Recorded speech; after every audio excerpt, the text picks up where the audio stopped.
नमस्कार, आपण पाहताय न्यूज 18 लोकमत. आपल्या सगळ्यांचं स्वागत. मी मिलिंद भागवत. मंडळी, बदल हा आपल्या जीवनाचा एक भाग आहे आणि बदलामुळे केव्हाही एक नवीन दिशा मिळत असते. आम्ही देखील आजच्या या 3.5 मुहूर्तांपैकी एक अतिशय महत्त्वपूर्ण असलेल्या अक्षय तृतीयेच्या मुहूर्तावर नवी उमेद, नवी आशा, नवी भरारी या उक्तीनुसार आपल्यासाठी नव्या ढंगात आजपासून येत आहोत. आम्हाला अपेक्षा आहे की हे सगळं नवं रूप आपल्याला निश्चितपणे आवडेल. आणि आता एक सुरुवातीला महत्त्वाची बातमी. UPSC परीक्षा पुढे ढकलण्यात आली आहेत. जून महिन्यात आता UPSCच्या परीक्षा होणार आहेत. 10 ऑक्टोबर नंतर परीक्षांचा विचार केला जाऊ शकतो असं सांगण्यात आलं आहे. कोरोनाच्या संक्रमणामुळे परीक्षा पुढे ढकलली आहेत. केंद्रीय लोकसेवा आयोगानं हा महत्त्वपूर्ण निर्णय घेतला आहे. प्रशांत लीला रामदास आपले दिल्लीचे प्रतिनिधी आपल्यासोबत आहेत. प्रशांत, जी गेल्या अनेक दिवसापासून देशामध्ये कोरोनाची परिस्थिती अतिशय चिंताजनक झालेली आहे. जवळपास 3 लाखापेक्षा जास्त दररोज रुग्ण येतात. अशा भयानक परिस्थितीमध्ये UPSCची परीक्षा घेऊ नये अशी अनेकांनी विनंती केली होती. या विनंतीच्या आधारावरती केंद्र सरकारने देखील UPSC सोबत चर्चा केली आणि UPSCने आता एक अतिशय महत्त्वाचा निर्णय घेतलेला आहे. येत्या जून महिन्यामध्ये होऊ वाटली UPSCची जी परीक्षा आहे त्यामध्ये IAS, IPS, ISS अशा मोठ्या प्रशासकीय पदांवरती नियुक्त्यांबाबत परीक्षा होत असते. त्या संदर्भातला एक मोठा निर्णय घेतला आहे. ही जी पूर्व परीक्षा आहे आता 10 ऑक्टोबर पर्यंत पुढे ढकलण्यात आली आहे. त्यामुळे कुठेतरी या अशा कोरोनाच्या वातावरणामध्ये स्वतःला वाचवत अशी परीक्षा देता येईल यासाठी एक मोठा निर्णय UPSCने घेतला असंच म्हणावं लागेल. प्रशांत, तुर्तास धन्यवाद या माहितीबद्दल. त्यामुळे ऑक्टोबर नंतर आता या सगळ्या परीक्षा होणार आहेत. UPSC परीक्षांसंदर्भातला मोठा निर्णय की या परीक्षा आता पुढे ढकलण्यात आल्या. वळूयात पुढच्या बातमीकडे. नागपूरच्या 65 वर्षीय मेधा भांदळकर यांची संघर्ष गाथा आपल्या सगळ्यांसाठीच प्रेरणादायी आहे. 4 वर्षांपूर्वी त्यांना किडनीच्या कर्करोगानं ग्रासलं होतं. त्यात त्यांची एक किडनी निकामी झाली. यावर्षी त्यांना कोरोनाचा संसर्ग झाला. मात्र मेधा भांदळकर यांनी कोरोनावर मात करण्यात यश मिळवलंय.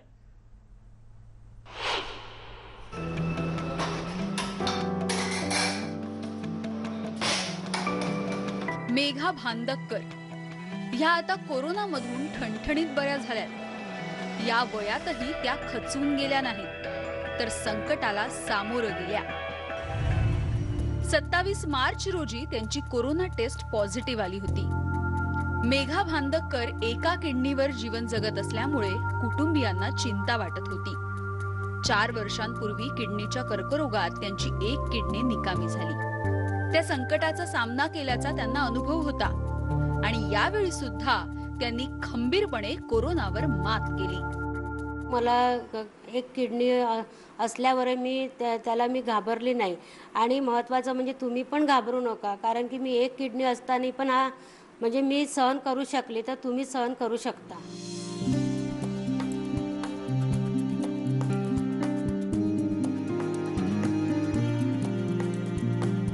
मेघा भांदळकर घरातली सगळी कामं करतात, वाचनामध्ये वेळ घालवतात. त्यांचा हा आत्मविश्वास सर्वांनाच प्रेरणा देणार आहे. आई म्हणे ठीक आहे, म्हणे काही प्रॉब्लेम नाही, आपण ॲडमिट होऊ, 5-6 दिवसात मी बरे होऊन जाईल. आपण जर इतक्या मोठ्या कॅन्सरला मात करू शकतो तर कोरोनाला आपण मात करूच शकतो.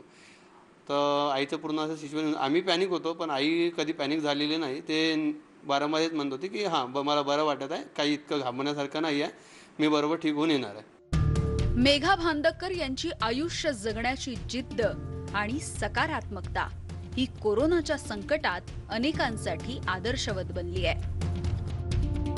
तुषार कोहळेसह bureau report, news 18 Lokmat, Nagpur.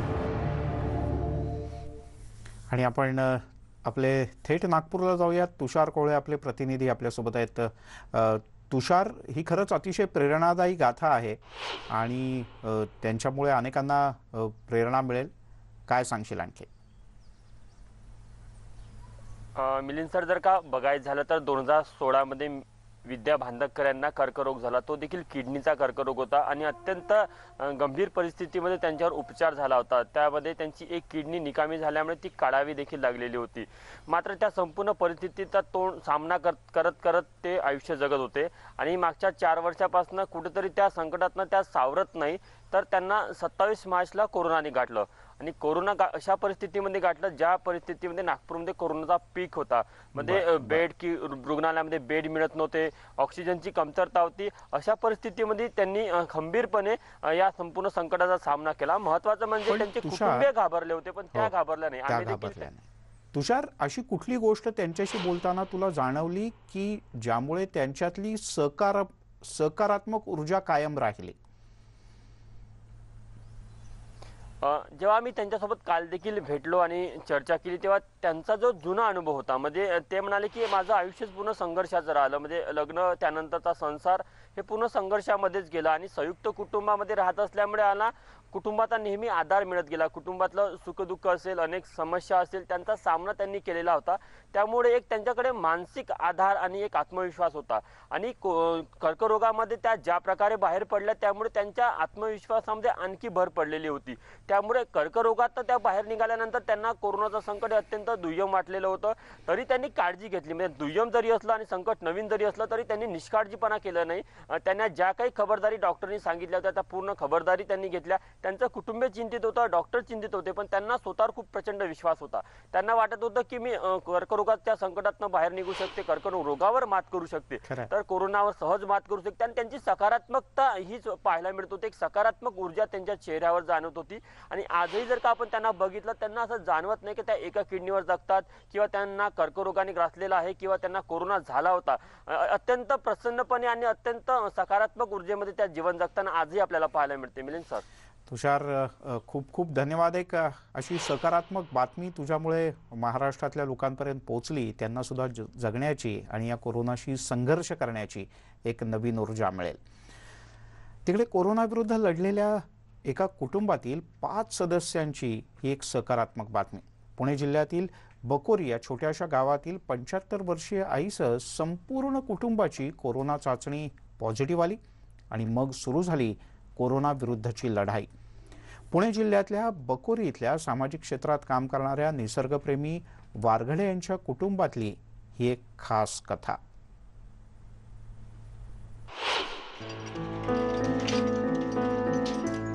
Haveli तालुक्यातील बकोरी गावातील हे आहे वारघडे कुटुंब।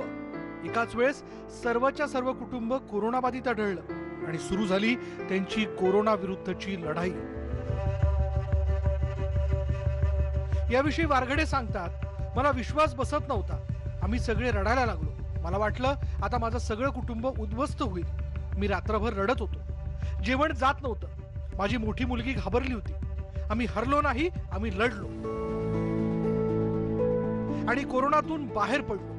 रुग्णालयात दाखल होऊन एकमेकांना आधार दिला, खूप सकारात्मक विचार ठेवले। त्यामुळे 75 वर्ष वयाच्या आईसह सगळेच कोरोनामुक्त झाल्याचं त्यांनी सांगितलं। नागरिकांना हेच आवाहन करायचे की आपण हा आजार तसा सोपा पण नाही आणि घाबरून न जाता या आजाराला जर सामोरं गेला तर तुम्ही नक्कीच त्या ठिकाणी यशस्वी व्हाल आणि ह्या आजारातून बाहेर व्हाल। आणि आजार न व्हावा यासाठी जर आपण प्रयत्न केले अगोदर तर खूप चांगलं होईल। जेणेकरून सॅनिटाईज वापरा, हात स्वच्छ धुवा, घरात स्वच्छता ठेवा, चांगला सकस आहार घ्या, व्यायाम करा आणि घराच्या बाहेर पडू नका, अशा प्रकारची सर्वांना विनंती करतो। सुरुवातीला माझी नात कोरोनाबाधित आढळल्यानंतर ती घाबरून गेली होती। त्यानंतर आम्ही सगळे एक एक जण कोरोनाबाधित झालो। मात्र न घाबरता वाघोलीतील रामकर हॉस्पिटलमध्ये उपचार घेऊन पूर्णतः बरे होऊन आम्ही घरी परतलो, असं 75 वर्षीय आईने सांगितलं। मला आणि नाताला पण ॲडमिट केलं। आम्ही सगळेजण एका घरातले सहकुटुंब सहपरिवार ॲडमिट झालो। त्या सगळ्यांना मी धीर देत करोनावर मात केली आणि इंजेक्शन औषधं घेऊन नीटनेटकं झालं। 5 जणांना कोरोना झाला होता, तर आजी आणि पप्पा खूप सिरियस होते, पण तरी पप्पांनी खूप धीर दिला, त्यांनी सगळ्यांना धीर दिला, त्यांच्यामुळं आम्ही सगळे बरे होऊ शकलो। बाकीच्या कुटुंबांना माझं एवढं सांगणं आहे की काळजी घ्या। वारघडे कुटुंबीय दवाखान्यात दाखल झालं तेव्हा घाबरलेल्या अवस्थेत होतं। त्यांना डॉक्टरांनी विश्वास देत आधार दिला। सगळे एकत्र कुटुंब असल्यामुळे एकमेकांना धीर देऊन ज्यांनी व्यवस्थित ट्रीटमेंट घेतलं आणि समाजासाठी एक आदर्श घालून दिला की जरी संपूर्ण कुटुंब आजारी पडलं तरी सुद्धा संपूर्ण कुटुंब बरं पण होऊ शकतं. मला वाटलं त्यांना आम्ही इथं घरासारखं सांभाळलं आणि त्यांना आपलं घर समजून आपण घरातच जावं असं वाटल्यामुळे सगळे बरे येऊन घरी गेले असं मला वाटतं. मुळात अशी वेळ कोणत्याही कुटुंबावर येऊ नये. त्रास जाणवल्यास लगेच डॉक्टरांचा सल्ला घ्या. घाबरून जाऊ नका. खूप सकारात्मक राहा. नक्कीच कोरोनावर विजय मिळवता येतो याचं उत्तम उदाहरण म्हणजे वारघडे कुटुंब. चंद्रकांत फुंदे, न्यूज 18 लोकमत, पुणे. आणि आपण अधिक जाणून घेऊया. तर वैभव सोनवणे आपले प्रतिनिधी आपल्यासोबत आहेत. वैभव, काय सांगशील या कुटुंबाबद्दल? कशा पद्धतीनं यांनी सामना केला आणि काय तुला याच्यातनं सकारात्मक वाटतंय?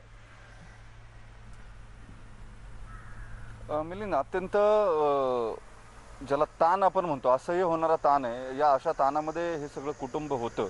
वास्तविक एकाच कुटुंबातले 5 जण एकाच वेळेस साधारण 4 ते 5 दिवसाच्या अंतरानं कोरोना पॉझिटिव्ह होतात.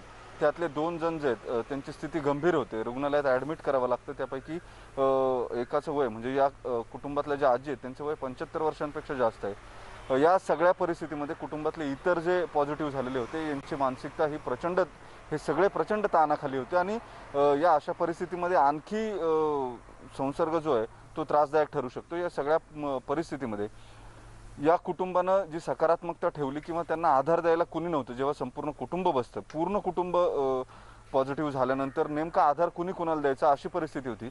या परिस्थितीतही या कुटुंबानं धीर ठेवला आणि सकारात्मकता ठेवून 75 वर्षांच्या आजी तर नीट झाल्याच, मात्र इतर घरातले जे लहान त्यांचे नातू होते, त्यांची नात जी आहे मोठी ती सुद्धा पॉझिटिव्ह होती. तिला आजींनी सांगितलं की जर मी बरी होऊ शकते तर तूही बरी होऊ शकते आणि या किरकोळ गोष्टींमध्ये किंवा या सगळ्याचा ताण करून घेऊ नये. या ताणातून बाहेर पडला तर तुम्ही लवकर बरं व्हाल. संपूर्ण कुटुंब साधारण आजीबाईंचा आवाज आता सुद्धा असा एकदम खणखणीत जाणवला, तिशीतल्या मुलासारखा. बिलकुल, तुमची एकूण भूमिका जी आहे कोरोनाच्या बाबतीमध्ये सातत्यानं अनेक रुग्णांना भेटल्यानंतर जे बरे झाले त्यांच्यातली सगळ्यात महत्त्वाची बाजू जी आहे ती सकारात्मकता जर असेल तर असे रुग्ण अत्यंत गंभीर अवस्थेतून सुद्धा परत आलेले आहेत आणि जे रुग्ण जास्त घाबरले अशा रुग्णांची परिस्थिती उत्तम असताना सुद्धा ती अनेकदा ढासळताना आम्ही पाहिली किंवा अशी अनेक उदाहरणं पाहिली. त्याच्यामुळे या सगळ्यामध्ये एकतर सकारात्मक मानसिकता, प्रचंड पॉझिटिव्हिटी असणं गरजेचं आहे, तर तुम्ही अत्यंत सहज कोविडवर मात करू शकता. हे याही उदाहरणातून दिसलं, अशा अनेक उदाहरणातून दिसतं. जर ते नसेल तर त्याचे परिणाम कसे उलटे होतात. तुमची अँझायटी वाढली की तुमची इम्युनिटी कमी होते, म्हणजे प्रतिकारशक्ती जी आहे ती कमी होते. तुम्ही या गर्तेत जर सापडत गेलात एकूण चक्रामध्ये तर परिस्थिती तुमच्या हाताबाहेर सुद्धा जाते अनेकदा. डॉक्टर सुद्धा जे अत्यंत क्रिटिकल किंवा गंभीर रुग्ण आहेत त्यांच्या बाबतीतही हेच सांगतात, त्या रुग्णाची स्वतःची इच्छा जितकी जास्त असेल रिकवर होण्याची त्या वेगानं रुग्ण रिकवर होतो. औषधाचा आणखीन तेवढा सकारात्मक परिणाम वेगानं होतो आणि बरं व्हायला मदत होते. वैभव, या आजीबाईंनी आणि तू सांगितलेली गोष्ट महत्त्वाची आहे की कायम सकारात्मकता मनात ठेवली पाहिजे. मी बरा होईन, मी चांगला होईन आणि मी लवकर यातून बाहेर पडेन, सगळ्यांच्या बरोबर यातून बाहेर पडेन. वैभव, या पॉझिटिव्हिटी आम्हाला सगळ्यांना देण्याबद्दल खूप खूप धन्यवाद. आणि आता एक अतिशय धक्कादायक बातमी हाती येते. जातीच्या बाहेर जाऊन पुनर्विवाह केल्याची एक अतिशय अघोरी अशा प्रकारची शिक्षा जात पंचायतीनं सुनावली आहे. अत्यंत धक्कादायक असा प्रकार जळगाव जिल्ह्यातून उघडकीस आला आहे. जात पंचायती जातीच्या बाहेर जाऊन पुनर्विवाह केल्याबद्दल थेट थुंकी चाटण्याची शिक्षा देण्यात आली आणि 1 लाख रुपयांचा दंड ठोठावण्यात आला. नाथजोगी समाजाच्या जात पंचायतीनं ही शिक्षा सुनावली आहे.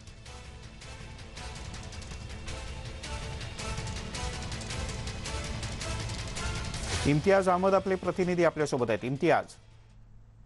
हा सर, जळगाव जिल्ह्यातील चोपडा या तालुक्यामध्ये जात पंचायतीचं एक प्रकरण घडलेलं आहे. या प्रकरणामध्ये जी महिला आहे ते महिलांचा आधी घटस्फोट झालेला होता. नंतर त्यांनी दुसरी जातीमध्ये विवाह करून केलं होतं. तर तिथे जे अकोला तिथले जे नागो पंचायती समाजवाले आहेत त्यांनी त्यांना हे बहिष्कार टाकले होतं समाजावरती आणि नंतर त्यांना 1 लाख रुपयाचा दंड ही ठोकवण्यात आलेला होता आणि ती महिलेला जे महिला होती त्याला ते खूप चाटवायला लागलं होतं. असे हे प्रकार घडले होता. ते याच निमित्ताने जळगाव इथे त्या जात पंचायत विरोधात गुन्हा दाखल करण्यात आलेला आहे. सर, आतापर्यंत कोणाला अटक करण्यात आली आहे का फक्त आता गुन्हा दाखल झालाय? सर, आता गुन्हा दाखल करण्यात आलेला आहे. पुढची कारवाई जळगाव जिल्ह्याचे जिल्हा अधीक्षक हे कारवाई करत आहेत.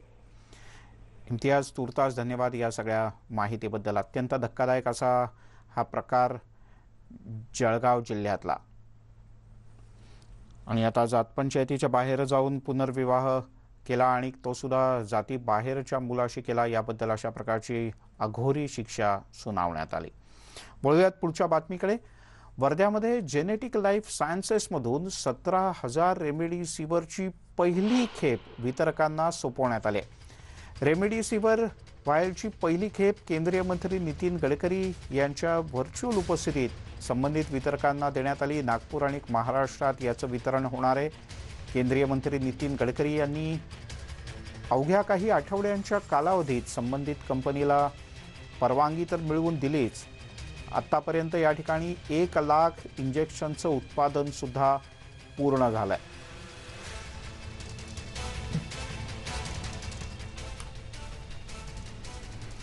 आणि आता वर्ध्यातून एक महत्त्वाची बातमी हाती येते. वर्ध्यामध्ये 17,000 रेमडेसिवीरची पहिली खेप वितरकांना सोपवण्यात आली आहे. त्या पाठोपाठ आता स्पुटनिक लस भारतामध्ये दाखल झाली आहे. स्पुटनिकची लस पुढच्या आठवड्यात प्रत्यक्ष नागरिकांना उपलब्ध होणार आहे आणि जुलैपासून स्पुटनिक लसीचं उत्पादन सुद्धा केलं जाईल. केंद्रीय आरोग्य मंत्रालयाच्या वतीनं हे सांगण्यात आलंय. आरोग्य मंत्रालयाचे मुख्य सचिव डॉक्टर VK पॉल यांनी या संदर्भात माहिती दिली. भारतामध्ये ऑगस्ट ते डिसेंबर या दरम्यान 216 कोटी लसीचे डोस दाखल होत आहेत. कोविशिल्डचे 75 कोटी आणि कोवॅक्सिनचे 55 कोटी. एवढंच नाही तर या पाठोपाठ आणखीनही काही लस भारतात दाखल होत आहेत. एक झायडस लसीचे 5 कोटी डोस भारतात दाखल होतील आणि बायोवॅक्सिनचे 21 कोटी डोस लवकरच भारतात उपलब्ध होणार आहे. त्यामुळे देशभरातल्या नागरिकांच्या करता ही अतिशय दिलासादायक माहिती डॉक्टर VK पॉल यांनी माहिती दिली आहे. स्पुटनिक लस भारतात दाखल होते.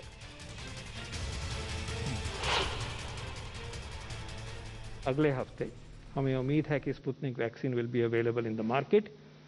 जो लिमिटेड सप्लाई पहली आई है वहाँ से वो उसकी बिक्री शुरू होने की उम्मीद है अगले हफ्ते, अर्ली नेक्स्ट वीक, और उसके बाद उनकी और सप्लाईज आएंगी और फिर जुलाई के महीने से ये बनना शुरू हो जाएगा. तिकडे अक्षय तृतीयेच्या मुहूर्तावर पुण्यातील पुणेकरांचं आणि महाराष्ट्राचं दैवत असलेल्या दगडूशेठ गणपतीला हापूस आंब्याची आरास करण्यात आली. दरवर्षी ही आरास मोठ्या प्रमाणात केली जाते, पण कोरोनाचं सावट पाहता अतिशय साध्या पद्धतीनं यावर्षी अक्षय तृतीया इथे साजरी केली जाते. दुसऱ्या दिवशी हा आंब्यांचा प्रसाद ससून रुग्णालयातल्या रुग्णांना दिला जातो. कोरोनाचं सावट पाहता मंदिरामध्ये भाविकांना प्रवेश देण्यात आलेला नाही आणि अगदी अत्यल्प नागरिकांनाच प्रवेश देण्यात आला आणि बाप्पांचं या सगळ्यांनी दर्शन घेतलं. यासोबतच या बुलेटिनमध्ये इथेच थांबूयात. सर्व प्रकारच्या ताज्या अपडेटसाठी news18lokmat.com या आमच्या वेबसाईटला लॉग ऑन करा. फेसबुक आणि ट्विटरवर आम्हाला फॉलो करा आणि हा नवीन लुक तुम्हाला कसा वाटला हे जरूर कळवा.